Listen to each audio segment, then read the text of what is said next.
श्री शिवाय नमस्तुभ्यम, हर हर महादेव। 24 दिसंबर का दिन बहुत विशेष है क्योंकि गुरुजी पंडित प्रदीप मिश्रा जी की शिव महापुराण कथा रायपुर में शुरू हो जाएगी। इस कथा का एड्रेस है पुराना धमतरी रोड, सेज बहार, रायपुर। यह कथा दोपहर के 2 बजे से 5 बजे तक आस्था और यूट्यूब के माध्यम से देखी जा सकेगी और इस कथा के जजमान कमल जी हैं। अब हम आपको बता दें 24 दिसंबर दिन मंगलवार का भी है और पौष का बड़ा माह भी चल रहा है। ऐसे में इस बड़े मंगलवार को आपको गतिमान हनुमान का एक विशेष उपाय करने का सुनहरा मौका मिल रहा है। यह उपाय आप अपने व्यापार वृद्धि के लिए कर सकते हैं। बहुत ही विशेष उपाय है, गुरुजी पंडित प्रदीप मिश्रा जी का बताया है, जिसे आपको इस मंगलवार को 24 दिसंबर को अवश्य करना है। इसके साथ ही गुरुजी पंडित प्रदीप मिश्रा जी के बताए 6 बिल्कुल विशेष और नए उपाय, जिन्हें करने के लिए आपको सिर्फ एक चावल के दाने की आवश्यकता होती है। सभी उपाय हम आपको इस वीडियो में करके भी बताएंगे, इसलिए आप इस वीडियो को अंत तक देखें ताकि कोई भी उपयोगी जानकारी आपसे ना छूटे। बढ़ते हैं पहले विशेष उपाय की ओर, जो कि मंगलवार के दिन आपको करना है।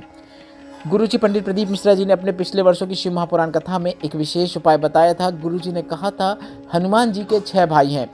सबसे पहला नंबर हनुमान जी का है, दूसरा नंबर गतिमान जी का है और यह उपाय आपको गतिमान का नाम लेते हुए ही करना है। आपको यह उपाय मंगलवार के दिन, मतलब आप किसी भी मंगलवार के दिन यह उपाय कर सकते हैं। तो आप 24 दिसंबर के दिन मंगलवार के दिन आप यह उपाय सुबह से लेकर शाम तक कभी भी कर सकते हैं। आपको हनुमान जी के मंदिर में जाना है और हनुमान जी के मंदिर में जाने के बाद हनुमान जी के उल्टे पांव का सिंदूर आपको प्राप्त कर लेना है। आप किसी कागज में भी प्राप्त कर सकते हैं।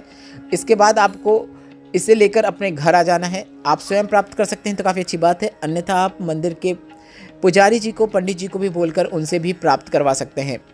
प्राप्त करते समय आपको हनुमान जी के भाई गतिमान का नाम स्मरण करना है। इसके बाद आप प्राप्त करने के बाद जब उसे घर पर लेकर आएंगे तो आप उसे अपने व्यापार वाले स्थान पर, जो व्यापार में आप उन्नति प्राप्त करना चाहते हैं, व्यापार को आप आगे बढ़ाना चाहते हैं, उस स्थान पर आपको सिंदूर से एक स्वास्तिक का निर्माण कर देना है। स्वास्तिक बनाते समय भी आपको गतिमान हनुमान यह नाम स्मरण अवश्य करना है। गतिमान हनुमान का नाम लेते हुए आपको स्वास्तिक का निर्माण करना है। आपका व्यापार ऐसा बढ़ेगा, दिन दुना रात चौगुना बढ़ेगा, पीछे मुड़ के देखना नहीं पड़ेगा, आगे ही बढ़ते चले जाएंगे। तो आप यह उपाय वर्ष में 1 बार या फिर 2 बार अवश्य करें, आपको लाभ पूरे वर्ष देखने को मिलेगा। घर का कोई एक सदस्य भी यह उपाय करेगा तो घर के सभी सदस्यों को इसका लाभ देखने को मिलता है। बस आपको व्यापार वाले स्थान पर एक स्वास्तिक का निर्माण कर देना है। साथ ही आपके घर में कोई ऐसा है जिसका बार बार एक्सीडेंट हो जाता है या फिर आपको उसका हमेशा भय लगा रहता है कि कहीं इसको कुछ हो ना जाए, तो बार बार जिसका एक्सीडेंट हो रहा है तो आप उसके मस्तक पर भी इस सिंदूर का एक तिलक लगा सकते हैं गतिमान हनुमान का नाम लेते हुए। उसमें भी आपको लाभ देखने को मिलेगा। उसको एक्सीडेंट जो भी हो रहा है, उसके साथ दुर्घटनाएं जो दूर हो रही हैं, उससे वह मुक्ति प्राप्त करेगा।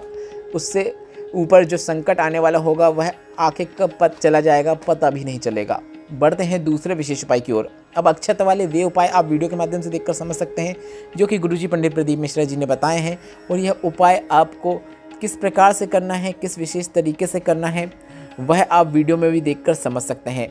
अक्षत मतलब एक सिर्फ चावल के दाने से आपको यह उपाय करना है, इसलिए आप वीडियो अंत तक देखें ताकि कोई भी उपयोगी जानकारी आपसे न छूटे।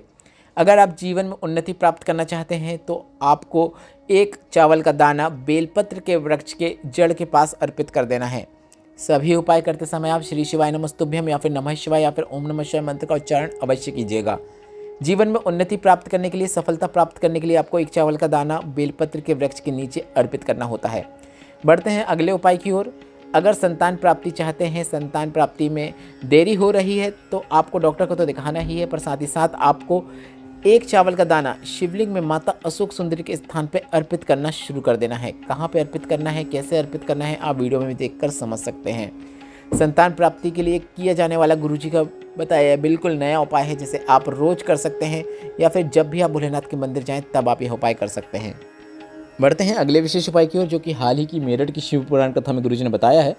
अगर घर में कोई मंगल कार्य नहीं हो रहा है, मतलब शादी विवाह नहीं हो रहे हैं, तो मंगल विवाह के लिए, घर में मंगल कार्य के लिए आप अगर ऐसा चाहते हैं तो भोलेनाथ के मंदिर में जाकर आपको भोलेनाथ के शिवलिंग में गणेश भगवान के स्थान पर एक चावल का दाना अर्पित करना शुरू कर देना है।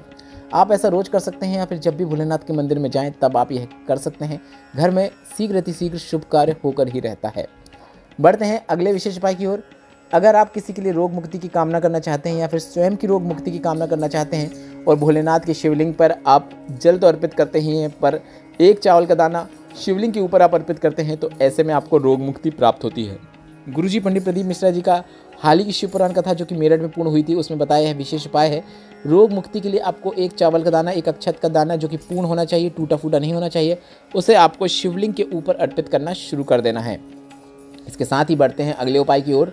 अगर आप अपने बच्चों के लिए कोई उपाय करना चाहते हैं या फिर बच्चों से कोई उपाय करवाना चाहते हैं, तो बच्चों की सुख समृद्धि के लिए, बच्चों के जीवन में तरक्की के लिए, बच्चों की पढ़ाई में उन्हें शीघ्र अति शीघ्र उनके लक्ष्य की प्राप्ति हो, उसके लिए गुरुजी ने बच्चों के लिए एक सरल और आसान उपाय करने को कहा है।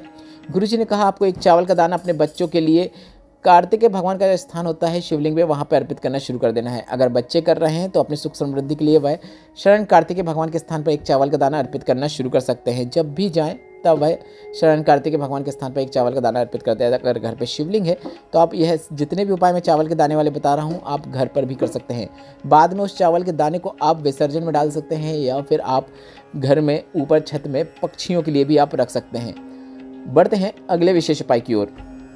गुरुजी पंडित प्रदीप मिश्रा जी ने एक और अक्षत से जुड़ा विशेष उपाय बताया है जो कि सिर्फ और सिर्फ महिलाओं को, नारियों को करना है। गुरुजी ने कहा अगर आपके परिवार में कोई नारी है जिसका अखंड सौभाग्य के लिए वह कोई उपाय करना चाहती है, तो आप उसे बताएं कि आपको एक चावल का दाना शिवलिंग में माता पार्वती के जो हस्तकमल होता है, शिवलिंग का जो कटीय भाग होता है, वहाँ पे अर्पित करना शुरू कर देना है। नारी के अखंड सौभाग्य के लिए नारी एक चावल का दाना भोलेनाथ के शिवलिंग में माता पार्वती के हस्तकमल मतलब शिवलिंग पे कटी भाग पे अर्पित करना शुरू कर दे। सिर्फ अगर आप महीने में एक बार जा रहे हैं या फिर रोज़ जा रहे हैं, जब भी जा रहे हैं, आपको बस एक बात का ध्यान रखना है कि एक चावल का दाना आपको माता पार्वती के हस्तकमल पे अर्पित करना है। इस वीडियो में हमने जितने भी उपाय बताए हैं सभी उपाय सरल और आसान है। पहला उपाय तो मंगलवार का वह है जो आप किसी भी मंगलवार में कर सकते हैं। आपको हनुमान जी के उल्टे पाँव का सिंदूर प्राप्त करके लाना है और व्यापार वाले स्थान में आपको स्वास्तिक का निर्माण कर देना है। स्वास्तिक का निर्माण आपको करते समय गतिमान हनुमान का नाम लेना है। और बाकी के उपाय जितने भी बताए मैंने अक्षत अर्पित करने वाले हैं जो कि गुरुजी ने मेरठ में बताए हैं। काफ़ी सरल और आसान उपाय हैं। अगर जीवन में उन्नति प्राप्त करना चाहते हैं तो बेलपत्र के वृक्ष के नीचे अर्पित करें अक्षत को। संतान प्राप्ति के लिए अक्षत अर्पित करना चाहते हैं तो आपको शिवलिंग में माता अशोक सुंदरी के स्थान पर अक्षत अर्पित करना है। अगर घर में मंगल विवाह या शीघ्र विवाह के लिए चावल के दाने को, अक्षत को आपको शिवलिंग के अर्पित करना चाहते हैं तो गणेश भगवान के स्थान पर आपको चावल के दाने को अर्पित करना है। अगर रोग मुक्ति के लिए अर्पित करना चाहते हैं तो शिवलिंग के ऊपर अर्पित करें। बच्चों के लिए अर्पित करना चाहते हैं तो शरण कार्तिकेय भगवान के स्थान पर अर्पित करें।